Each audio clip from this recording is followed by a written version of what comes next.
Welcome to Change the Narrative. I'm your host, JD Fuller. I'm Susie Younger, an African-American licensed psychotherapist. I'm also a licensed therapist. We talk about the isms. We talk about the phobias, anything that marginalizes and oppresses. As a white woman, I ask the questions white people are too afraid to ask. Everything we are not and everything we are is because of fear. Through a mental health lens, Susie and I will have difficult conversations with celebrity guests, political activists, and everyone in between. Our mind will tell us whatever we want to believe, but the truth lives in the body, and that's where change occurs. Are you ready to change the narrative? Imagine meeting your soulmate, your partner, and ultimately your husband during the pandemic. Our next guest, Sharda Coleman, did just that. Now imagine that you've never been able to meet, touch, or see him. This is our next guest's experience. Why? Star-crossed lovers. Her husband has been serving time for a crime he claims he didn't commit and is serving time in an Alabama prison. She has committed her life to getting his story out by using her voice everywhere to free Leonard Coleman. In addition to being committed to finding justice for her husband, she is committed to motherhood, her career, and spirituality. Welcome. So nice to have you. Let me unmute. Thank you so much for the opportunity and the platform. Much appreciated. Happy to be here. Excellent. So tell the audience who you are. What do you want people to know about who you are, most importantly? Oh, well, I think like most humans, I am many things. So I don't know that I could sum that up, nutshell it. But I am a mother. I am a wife. I am a director of HR. I am a fellow human to humanity trying to do my part by helping my husband. I am hopefully well educated. I hold a master's in marriage and family counseling, and so I'm a lifetime learner. So yes, I am every woman. That's great. That's great. So what are the qualities you saw in your husband that made you fall in love with him? I would say the thing that was most striking to me was the way that his mind works and the level of consciousness on which he lives. He himself is very spiritual, and he also sees life for more than just what meets the eye. I appreciate people that are not just existing every day, but they see the deeper meaning in different events in life itself. And also he's very brilliant. And so I started to fall in love with his mind, and we also started out as friends. I truly enjoyed very long conversations with him about life and just really his company. And so that's what really sparked an interest where I wanted to pursue a relationship with him. Mm-hmm. And so why do you believe your husband's been wrongfully convicted? So after studying the 1,100 pages of his transcript and studying the history of this district attorney that was connected with his prosecution and wrongful conviction, I began to feel that things were awry. And as you know, because you are both very studied and well-educated people yourselves, that, when you go through school, you have to do a lot of research and writing. And so this was really no different. It was just applying those skills to a different situation.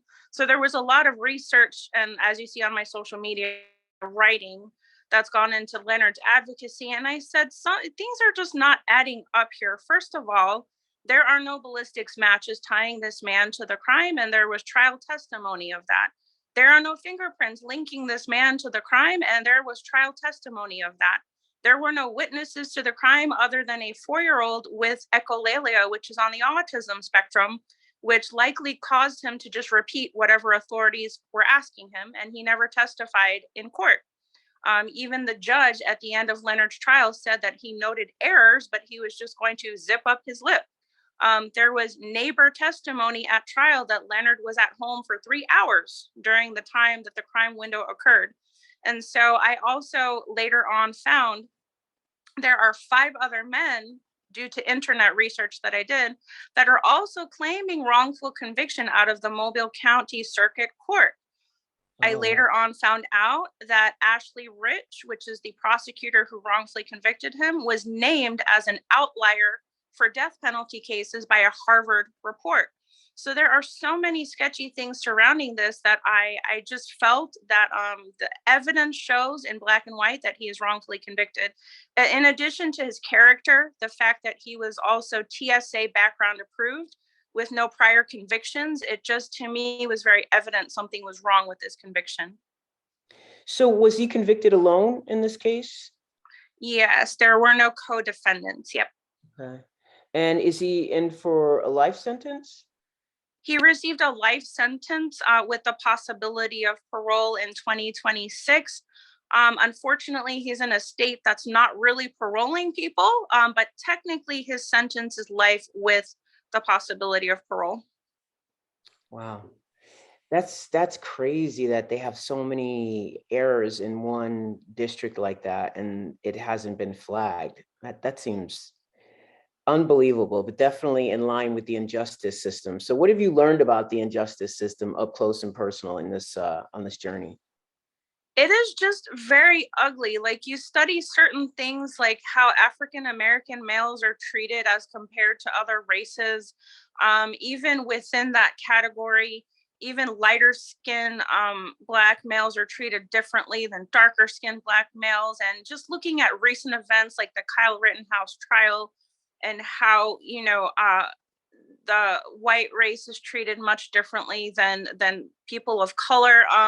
It's all just very disturbing to me, and I'm actually so bothered by it that I would like to move into doing this as a career if I could get a position with an organization like Color of Change, Southern Poverty Law Center, ACLU, etc. I would love to just dedicate my professional skills to it because I see this as being such a problem overall, overarching in our society. Would you say you knew this before you met your husband? Absolutely not. Every time I answer this question, I say I actually believed that our justice system worked the way that it is supposed to before I met my husband. Wow. So this has been more than an eye-opening for you. Wow. 100%. That's pretty amazing. And so I'm just going to assume that you haven't had any connection with the justice system prior, if that was your belief system, right? You hadn't had any. Well, I will say that, and this is well known to people that know me, when I was very, very young in 2003, so that's got to be at least a couple of decades almost, I was in a domestic violence situation for years and chose to defend myself. And because of that, being a victim of domestic violence and choosing to defend my life, I ended up with a conviction for defending myself. Now, this was adjudication withheld, and it was a misdemeanor that no longer shows up on my record. But I'm thinking, that was my first introduction into something is wrong here, because the justice system sometimes hurts people who are actually innocent. Wow, that's amazing. And yet you still believed in it in spite of that until you had this eye-opening experience. Wow, that's mind-blowing. So what do you think the qualities are that you possess that help you cope with loving someone who's in the prison industrial complex? I don't know that I could do it if I didn't have an independent life of my own outside of Leonard. So, I have been working my way to the top of my career for 23 years. And I also am a single mother of 2 teenage boys. I'm involved with, church. And like, for example, on Sunday, my boys and I participated in a volunteer event that my coworkers were participating in. And I just have an active life with positive things. I like to go to the gym, etc. So, I'm not one of those people that's like sitting at home and hoping that he calls. I love him and I enjoy his presence in my life. But just having a life of my own has helped me to deal with all of this. Okay. And what are the not so obvious challenges of being married to someone who is convicted? There's a lot because, I have a very high level job and that comes with a lot of pressure and a lot of days that I have to work. He is in a very high pressure situation, being that he is in an aggressive, dangerous, overcrowded prison system. The United States Department of Justice is suing Alabama for his prison conditions. So he's under a lot of pressure. He's fighting a wrongful conviction. So, we don't have those outlets to like, let's go on a date, let's hold hands, let's, be affectionate, spend time together. And, we don't have outlets except to talk things through. And so it's very hard to like comfort each other from a distance. And so, yeah, the distance is definitely difficult. Are you able to visit him? And how often, if so? So visitation was shut down in Alabama in March of 2020. We Oh, met September of 2020 virtually. And then visitation just opened up on December the 4th, but only for 1 hour at a time, as opposed to the previous 4 hours. So I believe I will get to see him in January, even if only for an hour. He's just waiting as it gets closer to get me on the schedule. So. wow. Okay, so you said that you've had children. I mean, you say that you have two boys, teenage boys, two children. What has it been like to manage this reality with them?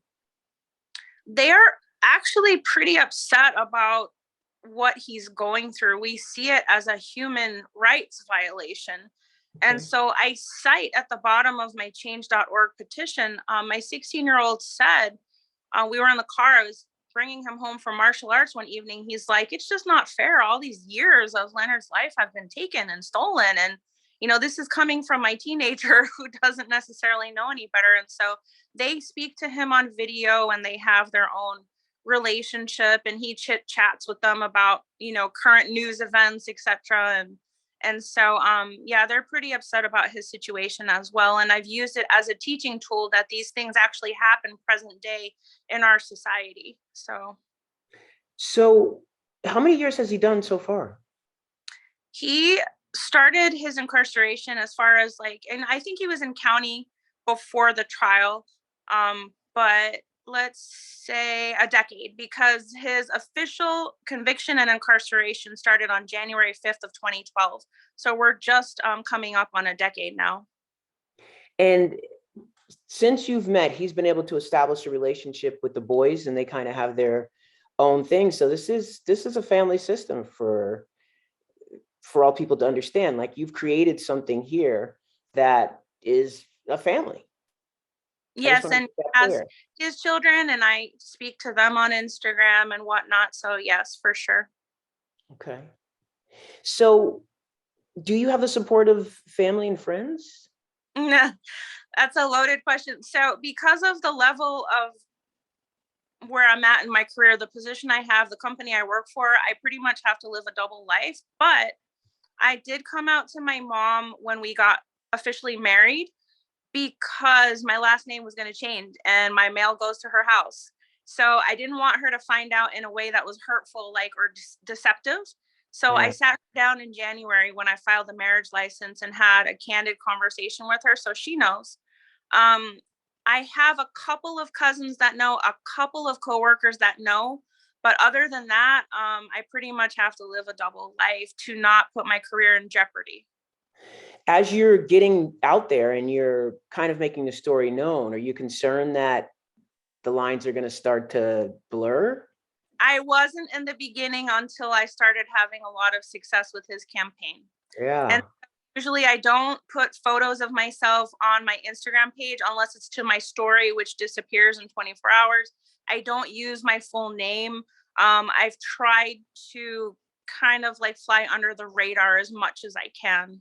I understand that you're doing another podcast. You've done one before this. You're going to start. Yes, it's happening. Yeah. So I just want to put that out there that it's happening. Yes, but it's the right thing to do. I feel like if I would have turned my head away from this situation, it would have been the wrong thing to do. And I feel like when you do the right thing, then good things follow you. So I believe it's all going to turn out all right. Okay. I like that. I think that's a good message to send. So aside from getting your story out there, what do you want people to know about your husband, about you, your marriage? Because I know there's a lot of assumptions that people might have. So what would you like to tell people? What do you think it's important for them to know? Well, I don't focus too much on the opinions of others. I'm not sure what type. I know with prison relationships in general, there's a perception that it's a certain type of woman that would go for a man in prison. I would never in my life do this with anyone else. I have never dated anyone in prison. I didn't know Leonard was in prison when we met because we met on a regular dating app because he had access to a cell phone at that time. I am definitely not desperate because I have a lot going for me where I could have anyone that I wanted. And I'm very well educated and at the top of my career. I own my own home and, I'm an executive level in my position. And so, whatever stereotypes are out there that a certain type of woman would go for this type of a man is there's always an anomaly. I believe that I am and that we are. And Leonard also had no prior convictions before this happened. So he is a wonderful human being. He was a single father. And like I said, he had a TSA background check, which I have posted to our Instagram to prove to people, he passed a national background check. So I'm doing this with him, this journey, because he's a wonderful human being. I'm not necessarily attracted to this lifestyle. I didn't ask for this. I just made a decision to help a good human being. So. Yeah. No, I think that's helpful to answer that question. I think people need to hear your perspective because people do make, assumptions, and they made a television show around it. So clearly, there's a provocative aspect of it that the media loves to grab onto. So I think it's important that you do Absolutely. offer your perspective. Absolutely. So I want to see if Susie has any additional questions before I ask you our final question. Suze, any? I do. First of all, thank you. And also, I'm sorry, this sucks. I can't imagine what this feels like.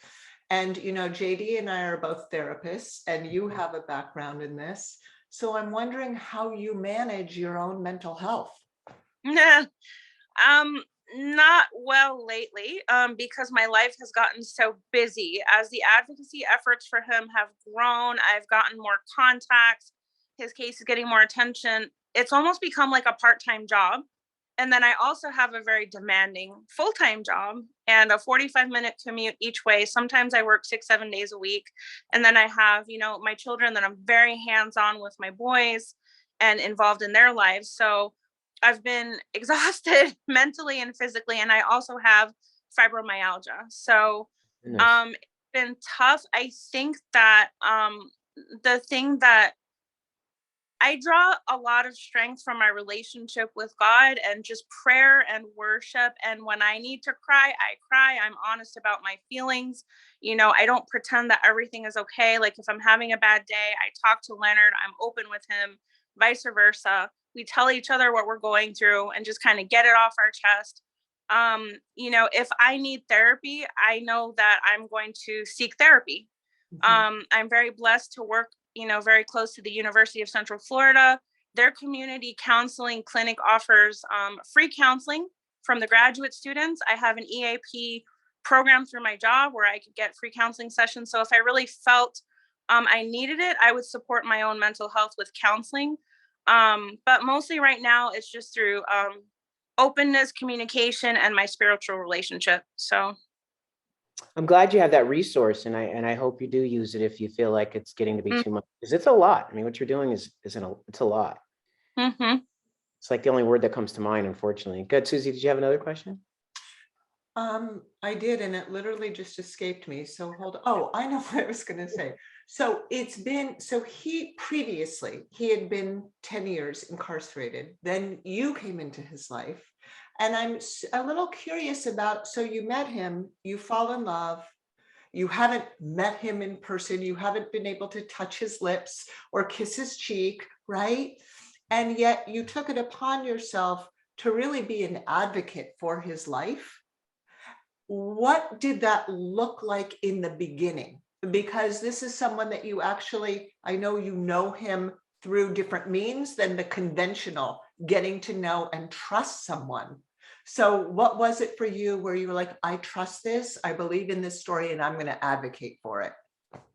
Yeah, it's a wonderful question, a very good one that I was asked maybe a couple of weeks ago. So in the beginning, it was mostly just like conversations and becoming more and more best friends and getting to know each other. We still speak 4 to 6 hours a day. But the moment where things like made a pivot for me, where I was like, maybe I want to get involved in trying to use my professional skills to help advocate for him, was when one of them was when I spoke to his licensed investigator, who was taking the statements from these gentlemen about his innocence so that we could have them officially recorded and file them through the court, to try to file a Rule 32 and get him home. Just speaking to her and how passionate she was about the fact that these men who are not even friends of his, who don't even really like him, and they don't even run in the same circle, are really like adamant that they want to help him get free because they believe it's the right thing to do, because the perpetrator made a full confession to them.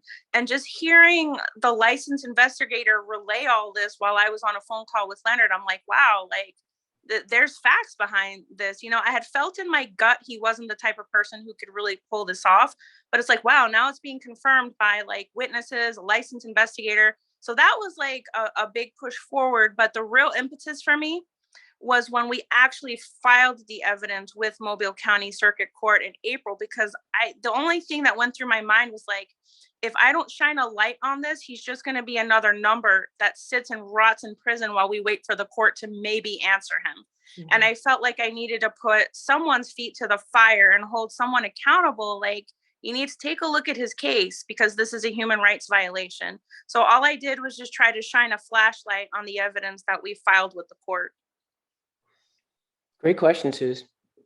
Yeah. So about changing the narrative, which is what we try to do on here, what do you want people to do to help you change the narrative? Well, in terms of specifically Leonard's case, a great start would be reading our petition at change.org/free Leonard Coleman and adding a signature and comment. Also, I have information on our Instagram page as to how to write a letter to the judge overseeing the case, the assistant DA overseeing the case, in case anyone would like to write a letter supporting Leonard's release, laws that were broken, his Sixth Amendment rights were violated, anyone that wants to oppose wrongful convictions and their effects on families and society. I would encourage people to share on your own social media platforms. And if you have a magazine publication or news publication, please, get the story of this corruption out there, and just be, open that not everyone sitting in prison is there because they actually committed a crime. And, that I feel like all of our collective voices together can make a difference, not just for my husband, but for others as well. So that's great. Great place to end. I think it's been proven far too many times that there are innocent people in prison. That's why I thought it was important for you to come on and tell your story and just start to offer different perspectives and experiences, because we don't all share the same one. So thank you so much for coming on today. I really do appreciate it. And we'll be following this case and would love to have you back on to hear the progress, because I have a feeling you're going to make a breakthrough. That would be wonderful. And I just appreciate this opportunity so much. Excellent. Thanks again. Thank you.